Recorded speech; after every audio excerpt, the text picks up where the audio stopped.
All right, today we're going to deconstruct the leadership style of one of cricket's most studied captains, MS Dhoni. I mean, his style is so unique, people have actually given it a name, the Dhoni touch. And, enigma is really the perfect word for him. We're not just looking at some successful captain here. We're trying to get inside the head of a guy who has absolutely fascinated everyone, fans, his own players, even leadership experts, for, over a decade now. Okay, so to really get to the heart of this Dhoni touch, we're going to break it down into 5 key parts. First, we'll look at why he's such an enigma. Then we'll dive into his, unconventional strategies. After that, his mastery of the mind, the man behind the captain, and finally, the legacy he's left behind. All right, let's start with that first question. What is it about MS Dhoni that makes him so compelling to analyze? Well, it's because his best traits, that legendary calmness, his knack for making the right call under pressure, they've gone way beyond just cricket. He's literally become a case study for young managers and business leaders, a real-world example of what it means to lead. Okay, and that brings us to his strategies, which were, let's just say, unconventional. His genius, really, it often popped up in these huge, high-stakes moments where he'd make a call that at the time seemed to defy all logic. So let's set the scene for one of the most famous gambles in cricket history. The entire world is watching, the pressure is just off the charts, and Dhoni, he's got to make a choice.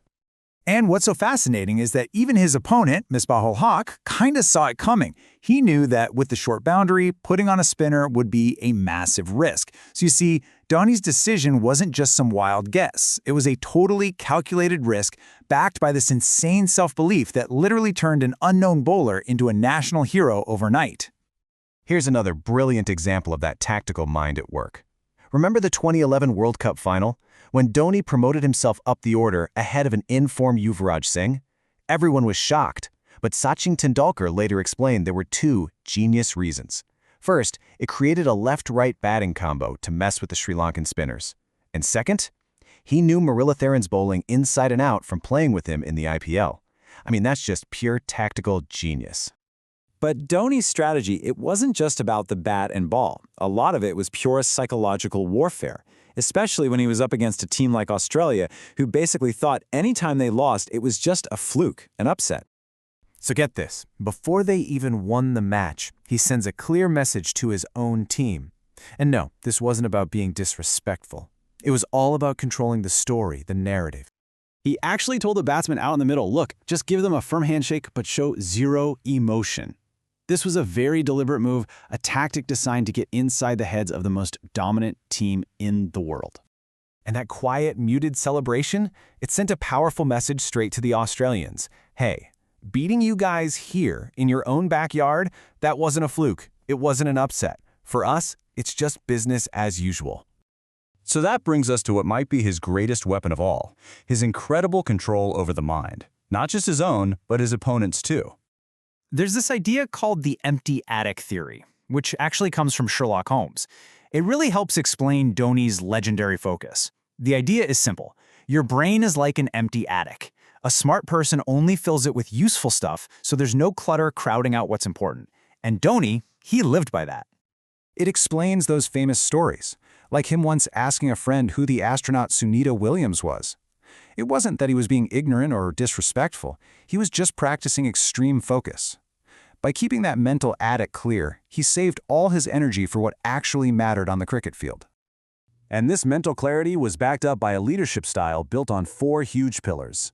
1, he backs his teammates so they can play without fear. 2, he's super careful with his words. 3, when they fail, he takes all the blame. And 4, when they succeed, he gives the whole team the credit. Simple, but so powerful.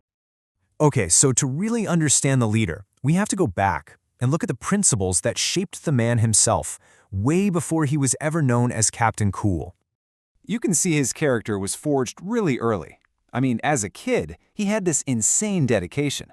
As a rookie coming up, he was already known for his discipline. And then, as captain, he had so much respect for the armed forces that he actually went and earned his own parachute wings. And this incredible self-control you see in everything he does, his walk, his gestures, it wasn't something he learned over time. It seems to be an innate trait, something that's been there from day one. It's the very foundation of that unshakable calm we all know. So, okay, when you put all these pieces together, the unconventional strategist, the master of the mind, the disciplined man behind it all, what is the lasting legacy of the Dhoni touch? Well, for starters, you have this one number, 3. He's the only captain in the history of cricket to win all 3 major ICC trophies: the T20 World Cup, the 50-over World Cup, and the Champions Trophy. Nobody else has done that. And yet, even with a record that's literally unparalleled, his exact place among India's greatest captains is still a huge topic of debate, right? You have Ganguly, the guy who built the team. You have Dhoni, the ultimate trophy winner. And you have Kohli, the record breaker. Each one had a massive, undeniable impact. But when you step back from the stats and the arguments, the final verdict from a lot of analysts is pretty clear. His impact, his totally unique way of leading, was just transformative. He changed the game. Which leaves us with one final big question. What's the most enduring part of his legacy? Is it the trophies in the cabinet? Or is it that unshakable mindset of calm accountability and just plain unconventional thinking that he passed on to a whole generation of players and leaders? That right there is the real question behind the Dhoni touch.